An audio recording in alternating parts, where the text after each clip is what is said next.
When Bluepoint Games was shut down in 2026, a surprising revelation emerged. Bluepoint had pitched a Bloodborne remake, and FromSoftware had rejected it. The question is, why? Why did FromSoftware block the remake of Bloodborne? Was it tension between FromSoftware and Bluepoint over the redesign of the Demon's Souls remake? Was it Miyazaki's love for his magnum opus protecting it from the influence of others? Was it Sony's damaged reputation with FromSoftware after mishandling the publishing of Demon's Souls? Or was it something else entirely, the result of a complicated relationship between FromSoftware and Sony that stretches back more than a decade? To truly understand the story that underlies the closure of Bluepoint and the rejection of the Bloodborne remake, we need to separate fact from fiction, go back to the earliest days of FromSoftware, analyze their long history as a developer, the rise of Hidetaka Miyazaki as an industry-leading auteur, and distinguish community rumors from evidence-driven reality. Piecing these facts together reveals a clearer picture in lieu of any official statements. This is the story of the rise of FromSoftware, the legacy of Hidetaka Miyazaki, and the mystery of one of gaming's most anticipated remakes. This is the story of the once rumored, now almost real, Bloodborne remake. When FromSoftware was first established in 1986, it began as a software development company before pivoting to creating video games with their first title, Kingsfield, in 1994. Over the next 10 to 15 years, FromSoftware would go on to develop a wide variety of titles from survival horror to third-person shooters. While they experimented with these genres, their focus was predominantly on action RPGs, and the third-person shooter franchise Armored Core that formed the spinal pillar of their business, itself releasing 12 titles in the series pre-2009. But as the games industry matured and high-budget blockbuster games became the focus of gaming audiences, one man wanted to bring players back to their origins. His name was Hidetaka Miyazaki. Having only joined FromSoftware in 2004, working primarily as a developer on the Armored Core series, Miyazaki became aware of a failing high fantasy game within the studio. Seeing the meandering project as an opportunity to create something of his own, Miyazaki took over leadership and designed the concept for a dark fantasy game founded on a core theme of arduous difficulty, inspired by early fantasy RPGs including the studio's own Kingsfield. We would eventually come to know this game as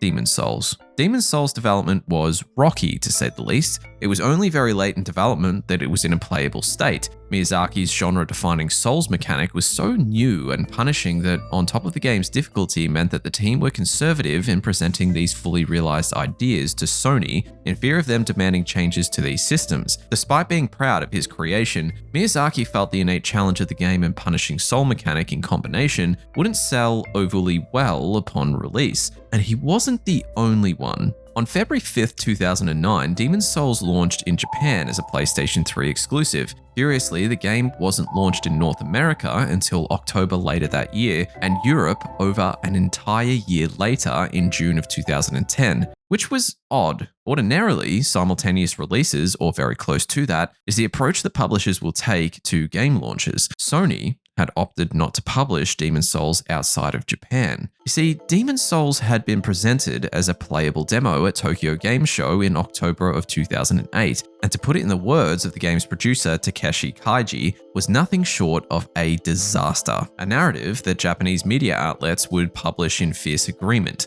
Worse yet, Sony's sitting president at the time, Shuhei Yoshida, playtested the game himself for 2 hours, and he didn't mince his words, and I quote, "This is crap. This is an unbelievably bad game," a statement he'd soon come to regret. As a result of the poor press and bad internal impressions of the game, much to FromSoftware's frustration and disappointment, Sony, despite funding and publishing Demon's Souls, had decided to pass up on publishing it in North America and PAL regions, a decision that would impact the relationship between these two organizations. Thankfully, Atlus, a third-party publisher, was impressed with Demon's Souls in playtests and decided to endorse publishing the game in North America, with a conservative initial push of 75,000 units, which it successfully doubled in its launch month. By the end of its first year, it had sold nearly 500,000. Its slow commercial success was further bolstered by Namco Bandai Partners, a subsidiary of Bandai Namco Games, publishing the game in PAL regions the following year.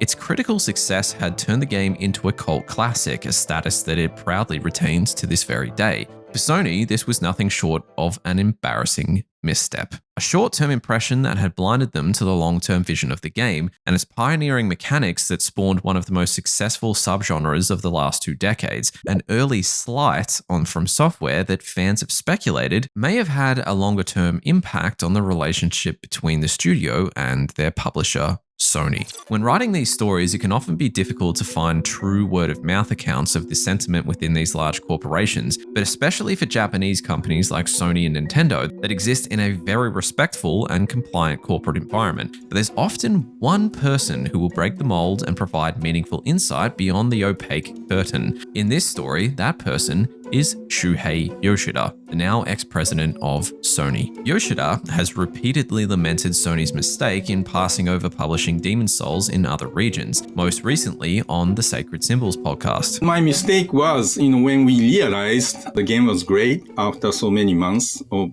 Demon's Souls release. FromSoftware was already working on sequel, but they were so disappointed by how, PlayStation treated. They didn't even publish in the US and Europe. Interesting. Right? We wanted to work with them again, but they passed on. And Namco did offer to joint ownership of IP. Which is big. So if they changed the IP, so they changed the name from Demon's Souls to, Dark Souls. The broader impact of this slight on the developer would be to make them reconsider a strategy of selling their IP to publishers, focusing instead on building their own IP and pursuing a multi-platform approach. When Dark Souls released in 2011, it was originally intended as a sequel to Demon's Souls, but given Sony's ownership of the IP, settled for a spiritual successor. It almost feels redundant to state that the game was an overwhelming success, even if its initial sales cycle was slow compared to contemporary blockbusters. But 2 years in, the game had sold over 2.3 million copies across platforms, dwarfing Demon's Souls' prior sales performance. But FromSoftware, it was clear multi-platform was going to be a powerhouse for the developer, a strategy that would reward them greatly in the coming days.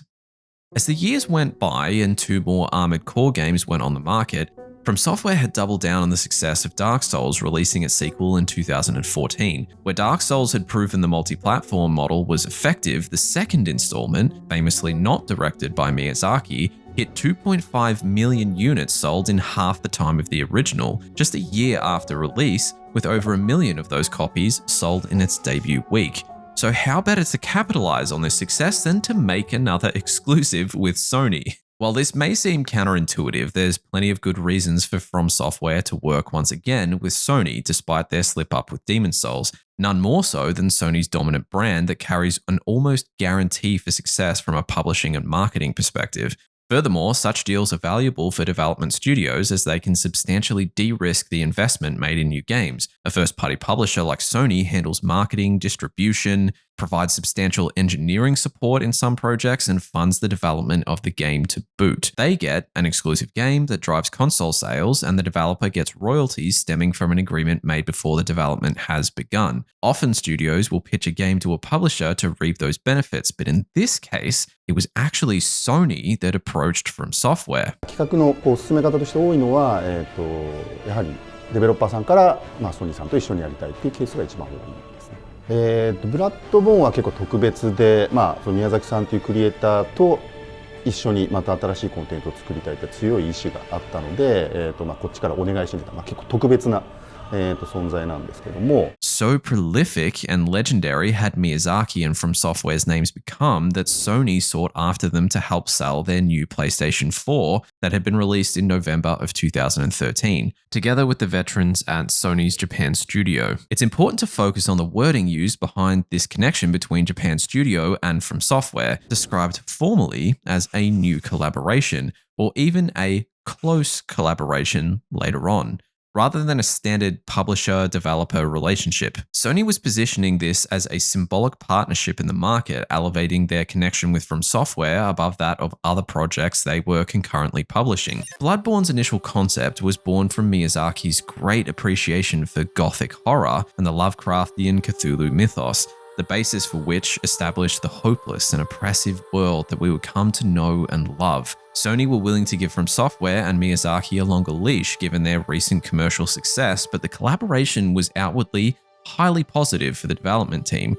The pairing of Miyazaki with Japan Studios producer Masaki Yamagiwa is often cited as a clashing of titans that gave way to one of gaming's most beloved games.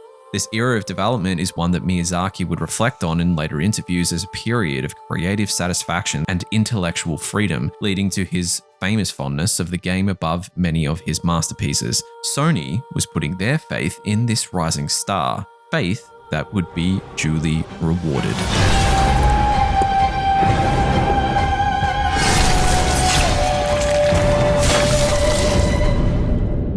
The trailer presented at E3 served to create a massive wave of hype in June of 2014. From its dark, horror-focused tone to its gothic presentation generated feverish excitement across the fandom. Fan speculation and anticipation was so abundant that Bloodborne won Game Informer's Most Anticipated Game Award for 2015, an accolade it would soundly deserve.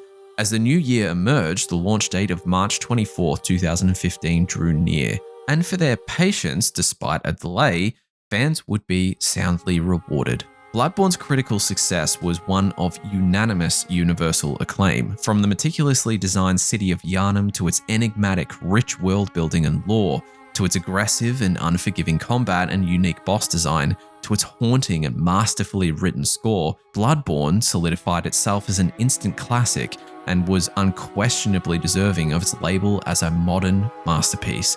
It was to be dubbed Miyazaki's magnum opus, that some would argue is a title that it proudly retains to this very day. And it's not just fans that think so either. In a 2023 survey of over 230 industry professionals, from developers to game directors and media personalities, Bloodborne was voted as the 4th greatest game of all time.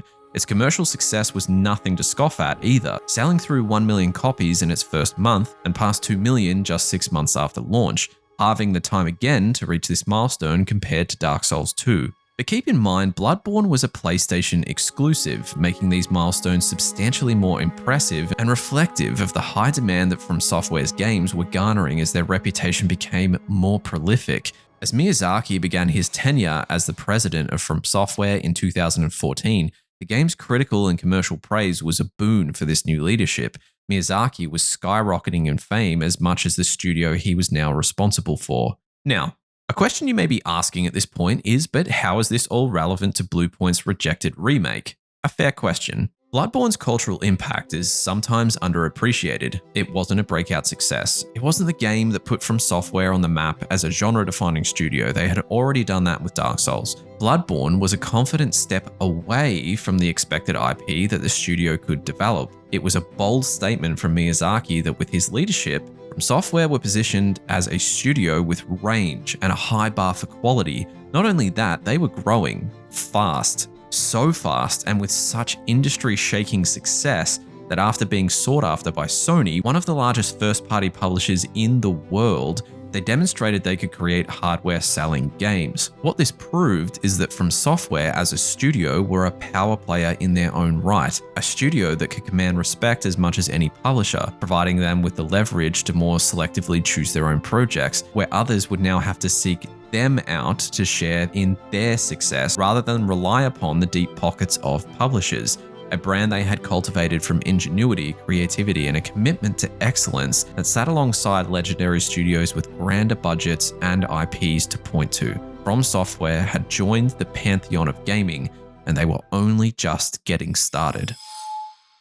From here, you probably know how the story goes. In 2016, Dark Souls 3 launched, selling 3 million copies in the first 3 months. In 2019, Sekiro: Shadows Die Twice released and won Game of the Year, with 2 million copies sold in its first 10 days. But as we all know, these achievements would both be dwarfed by 2022's Elden Ring, which sold an incomprehensible 13.4 million units in its first 5 weeks, and just 2 years later had sold through 25 million copies, solidifying itself as one of the best-selling video games of all time. The zeitgeist around Elden Ring was an elevation of FromSoftware's reputation as a niche offering for hardcore players, reaching a broader audience of casual fans and achieving virality beyond the studio's wildest expectations. Not only did it win Game of the Year in 2022, but its DLC, the excellent Shadow of the Erdtree, almost won again 2 years later. Calling Elden Ring a success almost does the game an injustice for the industry-defining and generational impact that it deservedly created. Capitalizing on this success, the Kadokawa Corporation made a significant investment into FromSoftware in 2022. The purpose of this major investment was as follows. Through the implementation of the fund procurement, FromSoftware will aim to proactively invest in development of more powerful game IP for itself to strengthen FromSoftware's development capabilities, and will seek to establish a framework that allows the expansion of the scope of its own publishing in the significantly growing global market. So not only were FromSoftware backing themselves in building their empire of beloved IP, they were now actively being funded to pursue this business strategy. Elden Ring had such a staggering impact on the games industry that the once speculated preference for creating their own games was now a public statement. While Bloodborne had proven FromSoftware's prowess in developing console-selling games, Elden Ring showed that the studio was so much more than that. FromSoftware was on top of the world, a studio that was taking a leading role in defining this generation of gaming. So when the Bloodborne remake was pitched by Bluepoint, this is the perception that would give even greater reason for Sony to pause. Before we get to Bluepoint, let's back things up just a little bit. In the near decade between Bloodborne's release and the launch of Elden Ring, the admiration of Bloodborne only grew. From the beginning, calls for updates to the game's 30 FPS frame rate to 60 FPS were demanded, remasters were speculated, and a yearning for a sequel was discussed across forums. The words, "I'll take a PC port and 60 FPS patch" was almost an unofficial anthem of the desperate fandom. Sadly, with Sony's recent move away from publishing on PC, this seems even more unlikely. Where fan excitement exists in the void of new content, a timeline of leaks is all but inevitable. Now, I've covered this more extensively in a prior video, which I'll add a link above to for reference. But for the sake of completeness, let's briefly talk about this era. In 2025, Bloodborne celebrated its 10th anniversary with a deafening silence from both Sony and FromSoftware, which is possibly the most apt representation of the decade since its launch. Rumors, leaks, and hoaxes were abundant during these many years, from fake leaks of high-resolution images, gaming commentator hearsay, and even leaked game footage. Much like the ravenous beasts of Yharnam, the infectiousness of Bloodborne drove the player base to insanity. Years of desperation of even a morsel of information on the topic of the game left completely unanswered. The concept of a remaster, remake, or God forbid, a sequel became so unlikely that the term Bloodborneum was coined and rolled out at each passing PlayStation Direct. Worse yet, on the 26th of February 2021, Japan Studio, the collaborative team that worked hand in hand with FromSoftware in developing Bloodborne, was announced to be in a state of reorganization, a corporate term used to soften the dissolution of the studio. For fans, this actually wasn't all that surprising, as key talent that worked on Bloodborne announced their departure prior to the announcement, sadly including the game's famous producer, Masaki Yamagiwa. Losing one half of the winning collaboration that gave birth to Bloodborne and some of the great minds behind it was another devastating blow to the fandom, making any chance of a follow-up title, remake or otherwise, seem even more out of reach. So the only option left for die-hard fans was to take matters into their own hands.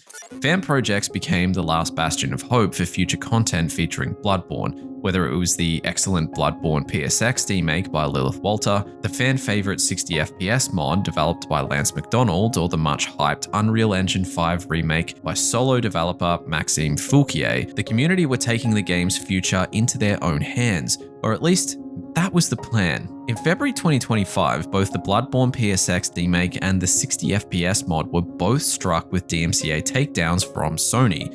a move that would draw even greater ire from the community towards the publisher. Fulquier's Unreal Engine 5 remake was initially thought to have ended due to his availability and the enormous scope of the project, but following Bluepoint's closure, he took to Twitter on February 20th, 2026 with a screenshot showing that Sony had in fact issued him a cease and desist. In fear of future legal action, he too terminated his project, putting faith in this intervention as a potential sign of a forthcoming remake announcement. The last sole survivor, the community bastion against Bloodborne's lack of modernization, the famous emulator via Shad PS4 has yet to announce any formal legal action from Sony's representatives, and today remains one of the only options to play Bloodborne in 4K and 60 FPS. Now clearly, Sony needs little reason to issue these cease and desist orders and DMCA takedowns as the rightful owners of the IP. But for clarity's sake, the main motivation is to ensure that they themselves are the sole issuer of content in this universe and retain control of its future. Much like Fulquier, for fans and major media outlets, the sudden onset of takedowns and the nearing of the 10th anniversary of the game only led to more speculation of an imminent announcement, which of course never transpired. But knowing what we do about Sony's relationship with FromSoftware and the studio's now dominant presence in the industry, it was highly likely that Sony were also wanting to maintain appearances of high professionalism in managing and protecting Bloodborne, not wanting to compromise their reputation with the developer as potential future custodians of exclusives carrying the FromSoftware brand, and the potential for many millions of future consoles that may be sold along with it. Speaking of Sony exclusives, it's time to turn our attention back to where this all began, with Demon's Souls. In 2016, Miyazaki began publicly acknowledging fan requests for a Demon's Souls remaster. Sony, as the rightful IP owners, had simultaneously been working with a studio famed for its abilities to develop faithful remasters, which, as you surely have guessed, is our ill-fated friends Bluepoint Games. Bluepoint, fresh off the back of releasing the highly regarded remake of the hit classic Shadow of the Colossus in 2018, were tasked with the development of Demon's Souls. When it was released 2 years later, on November 19th, 2020, the game was both a critical and commercial success, selling more than 1.4 million units within its first year. Given the sparse availability of the PS5 console at the time, this was considered a success by Sony. Critics and fans of FromSoftware's patented gameplay framework praised its faithfully re-recorded score, visual fidelity and responsive gameplay, immersive and enigmatic world building, deep RPG elements, and technical performance. At the end of the day, it was more FromSoftware, and that was pretty hard to criticize. However, while the game may have been popular overall with critics and fans of FromSoftware titles, legacy fans that experienced the original were left disappointed. While critique varies across the board, the main point of contention was the liberties that Bluepoint took with the game's art direction. While the remake was visually stunning, the original was incredibly detailed in the design of its visual elements. In fact, you'll be hard-pressed to find a discussion online regarding the game where passionate fans of the original aren't vehemently criticizing the remake. The original boasted armor details inspired by historic uniforms, a bleak and somber visual tone to the world, feeling as if it was in its death throes, and enemies with a haunting and at times abstract design that felt unique compared to other high fantasy titles that existed alongside the game. Whether you enjoyed Bluepoint's redesign or not, it's hard not to argue that at least some of the major visual elements that were changed lost a certain something in translation. Whether or not you could still enjoy the remake with these changes in place likely dictates which side of the debate you sit on. For our story, the major issue is that this debate has led to the narrative that Miyazaki shared in the distaste from legacy fans of the remade game. And this perception, based on the evidence that is available to us, is demonstrably false. In an interview with Edge Magazine, issue 367, released in December of 2021, Miyazaki was asked about his opinion of the remake, and his response was as follows. As you say, I was not directly involved in it, and I haven't actually played the Demon's remake, but this is because I just don't enjoy playing the games that I've made in the past. It brings up a lot of old emotions, a lot of old memories, and this gets a little bit overwhelming, and it doesn't feel like playing anymore. So I have not played the Demon's remake, but I'm very glad to see it get this fresh look, these brand new current gen graphics. It was an old game, so to see it get remade in this way and have new players playing it was obviously something that made me very happy.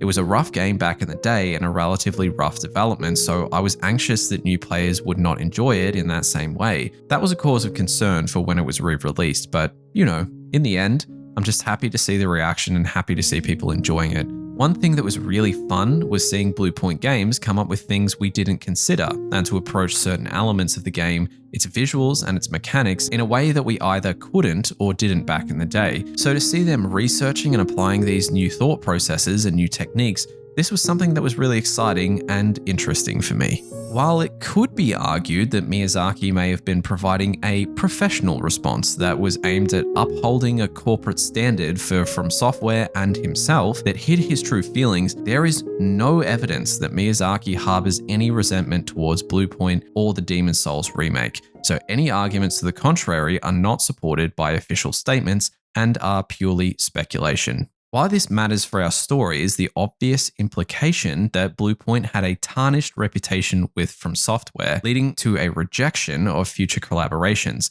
For the sake of completeness, we can safely say this was not a driver for the rejected Bloodborne remake. Either way, to Sony, the Demon's Souls remake was a success. In fact, the success of the multiple projects that Bluepoint had delivered for the publisher, including the remake of Shadow of the Colossus, the remaster of Gravity Rush and Uncharted's Nathan Drake collection, led to the fateful day of September 30th, 2021, the day that Bluepoint was formally acquired by Sony.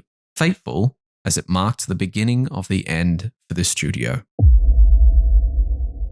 Bluepoint's first task under Sony was to assist the legendary Santa Monica Studios with the ongoing development of God of War Ragnarok. Post the game's successful launch and delivery, Bluepoint finally had the chance to achieve something that they hadn't approached since 2006, making an original game. In fact, the acquisition agreement was partially motivated by Bluepoint's desire to move away from being the remake studio that the industry had, rightly or wrongly, de facto labeled them. A quote from Marco Thrush, one of Bluepoint's founders, in relation to the Sony acquisition. "It finally gives us the ability to work on original content, which is what we're actually currently doing. There's no other party we would want to partner with. It's kind of like Sony is, has, and always will be the perfect partner."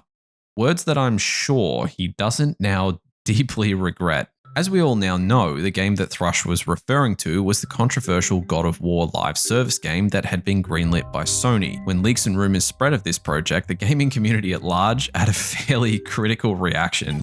God of War live service. Jesus Christ. Who the f*** thought a live service God of War game was a good idea anyway? Oh my god, good. Live service God of War, bullet dodged Kratos in Fortnite was enough. What the f*** does a God of War live service look like? Kratos in ugly pastel-colored armor. Lots of axes and microtransactions. Empty servers. Worse yet, it was questioned whether Bluepoint were the right studio to develop a live service project given their long history with single-player remakes, a sentiment that was reportedly held by developers internally at Bluepoint as well, according to Jason Schreier's Bloomberg article that broke the story of the rejected Bloodborne remake. Without official confirmation from Sony, Bluepoint, or FromSoftware, there is some faith that needs to be put in Schreier's reporting, but with a track record of correct insider reporting on many occasions, the faith is somewhat warranted. As to who conceived for the idea of the game, Sony or Bluepoint, it is still currently unclear. While rumors suggest that it was Bluepoint who pitched the game, this has never been corroborated by official or reliable sources. However, there is some rationale that we can apply to this speculation. Sony's generational live service failure needs little introduction. I'm not going to say it. I know you're already thinking of the same game that I am. Sony's vast investment into several ill-fated projects saw hundreds of millions of dollars in write-downs in its post-live service fallout, including the downturn in the elevations of acquired studios like Bungie. But these enormous investments did serve to motivate studios to pitch for live service games from the publisher as a means of sustaining their business. We know this from one man's testament. Never to be outdone as the go-to for insider information on Sony's inner workings, on the 19th of February 2025, Shuhei Yoshida provided some thoughts on the Sacred Symbols podcast covering the failure of the live service era. From my experience, when studios see the company has a big initiative, riding on that initiative is give you a better chance of getting approved and supported. Right. Yeah, studios want to make their, dream games. Oftentimes they have multiple ideas they can pursue, and they see, which way the company is going. Well, out of these ideas, let's propose this one, to ride on that initiative. Right. Some of these studios' idea might have been chosen from that instead of, Harman or whoever is telling you have to make service games. So while these rumors that Bluepoint pitched the God of War spin-off were just that, rumors, there was a chance they were founded in some truth. Either way, the outcome was the same. Despite several years of development and the assistance of Santa Monica Studio, the God of War live service game was ultimately cancelled in January of 2025. A future that, even without insider knowledge, many could have predicted based purely on the concept of the game alone. With a free slate for the Bluepoint team, there was an obvious project for them to transition to, the long speculated and anticipated Bloodborne Remake, which, for the first time, turned out to be real. The pitch was reportedly very well received by Sony from a financial perspective. To quote the fandom, a new Bloodborne game is tantamount to printing money. The only hiccup was FromSoftware themselves had rejected the pitch, the reason for which is still, officially at least, unknown. Now do keep in mind that Sony could make a new game, remake, remaster, or even a sequel at any time, but to do so would be to slight FromSoftware, something that they, very clearly, are unwilling to do. Between the cancellation and the rejected pitch for Bloodborne, an escalating feeling of desperation set in at Bluepoint as the studio struggled to secure a follow-up project. Pitches for a Ghost of Tsushima spin-off and a confusing Shadow of the Colossus update were both rejected. As 2025 ended and 2026 began, Bluepoint was still without a project, and as the February PlayStation State of Play aired announcing the remake of the original God of War trilogy, developers' worst fears at the studios were beginning to be realized. On the 19th of February 2026, Bluepoint's closure was announced in a press release from Sony, heralding the loss of approximately 70 developers that called the studio home. Fans and industry professionals united in the outrage of what felt like the shameless loss of such a legendary studio. How Sony had gone from acquiring them to losing them after they had survived decades. Launching well-received titles was a catalyst for anti-Sony sentiment. In fact, Lance McDonald, the developer of the Bloodborne 60fps mod, tweeted in defense of FromSoftware, placing blame directly on Sony and casting doubt over the studio's role in the rejected remake. Worth noting that FromSoftware have no say in what happens to Bloodborne, and this is PlayStation saying, "Oh, sounds good, but FromSoftware don't want that," to a Bluepoint staff member, which is very likely just a lie. In reactions, fans were less than supportive of the speculation, and it was quickly shut down by Jason Schreier in a Reset Era forum thread, doubling down on his original reporting. While Schreier's article was never corroborated by separate independent reports, it was independently verified by Jeff Grubb of Giant Bomb, stating, "It is not a lie, it's exactly what happened." Although I get where Lance is coming from because Sony doesn't have to care about what From says, but if it doesn't, would it ever get to work with From again? Either way, Sony's reputation with fans of Bluepoint Games was in utter disarray. The needlessness of the closure felt almost personal, a feeling that would carry with them in the days to come. So now that we've caught up with the current day, we can turn back and reflect on the question, what really caused FromSoftware to reject the remake of Bloodborne? As it stands, the answer is, officially at least, unknown, as Sony and FromSoftware have not made any official statements, and nor will they. However, there are several different possibilities that we've explored to uncover the motivations of the developer that may elucidate the reason for this rejection. The first possibility is that FromSoftware holds a grudge against Sony for their lack of support in publishing Demon's Souls. This is extraordinarily unlikely to be a key motivator for the decision. The most prominent piece of countering evidence being the development of Bloodborne itself. That was a successful partnership only a few years past the launch of Demon's Souls. Additionally, Sony is a majority shareholder in FromSoftware, owning 14.09% of the company as of December 2024. Sony even recently acquired 10% of the Kadokawa Corporation, FromSoftware's largest corporate owner, at a dominant 70% ownership of the company. While this does not imply complete harmony between the two organizations, it does mean that the two do regularly communicate at a corporate level and have, for quite some time. The second possibility is that FromSoftware are now solely focused on a multi-platform strategy owing to their extraordinary success with games like Sekiro Shadows Die Twice, of course Elden Ring and its spin-off Elden Ring Night Reign.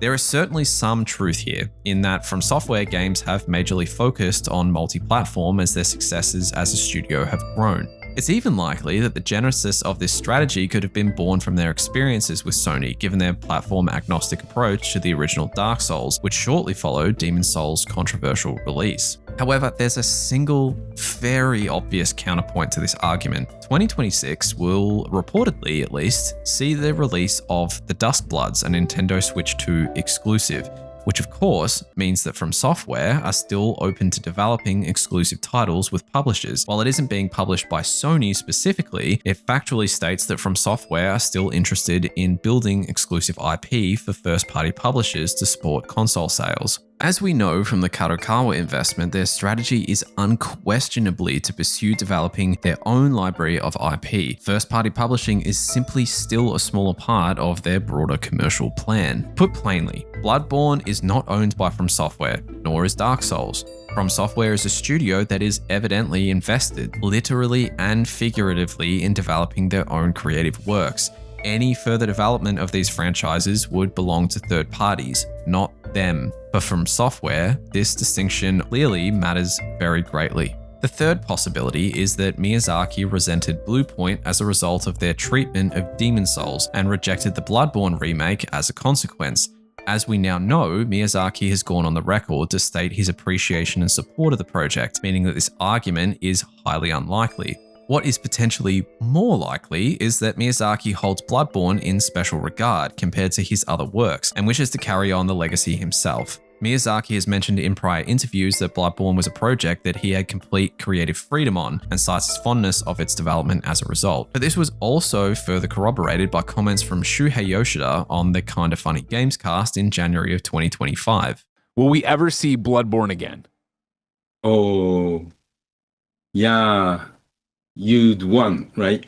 My theory is, because I remember, Miyazaki-san really loved Bloodborne, what he created. He is interested, but he's so successful and he's so busy. He cannot do himself, but he doesn't want anyone else to touch it. And the PlayStation team respect his wish.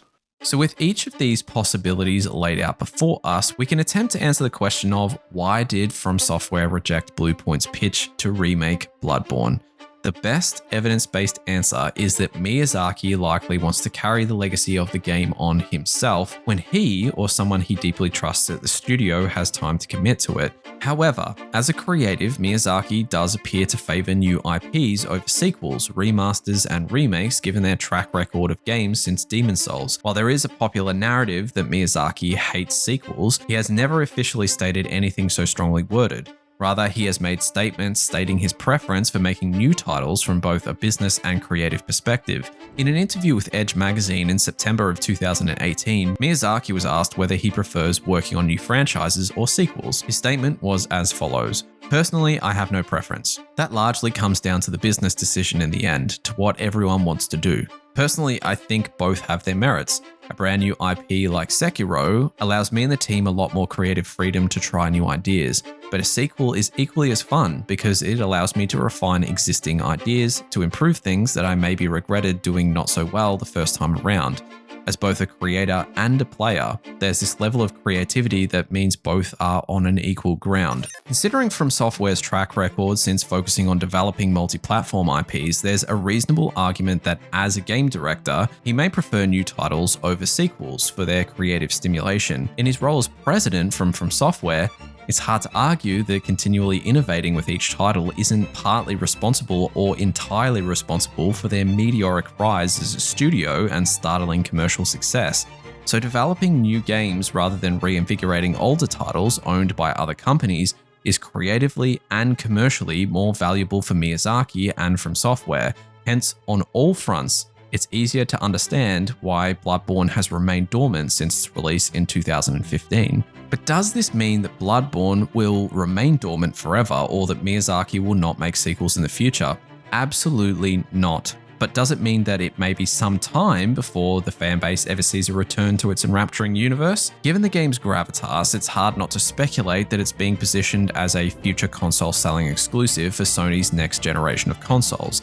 But speculation aside, FromSoftware's dalliances into new and innovative games should be a cause for celebration for fans, as the studio has proven that their strident commitment to innovation produces some of the best games the industry has seen in the last decade or two. With their recent successful push into multiplayer-focused games, it is highly unlikely that their strategy is to play it safe with their next generation of titles. Bloodborne's legacy has such cultural weight in gaming that the handling of its future needs to be carefully managed, lest its memory be tarnished. The continuation of one of gaming's most accomplished and beloved titles is a nigh impossible task for anyone, including its original creator. Bloodborne is so precious and so deeply loved that the slightest misstep could blemish a legacy that has lasted over a decade. A game so powerful that, despite its commercial value, gives titans of industry pause for want of maintaining their good graces with its creator. The question that occurs to the mind of a fan as they mull on this idea for long enough is it better to leave it well enough alone, allow a work of art to remain preserved in a glass bottle, untouched by desire, greed, or ambition, permit it to ever maintain its perfections and imperfections, a memory captured in resin and granted the grace to forever exist as a beloved moment in time. Sometimes art is memorable enough to resist modernization, and Bloodborne may be one example of a game that models that description perfectly. Bloodborne is a game that sits at the center of a nexus that connects corporate power, artistic possession, and cultural legacy. Its remake wasn't rejected because it was forgotten. It was rejected because Bloodborne simply means too much.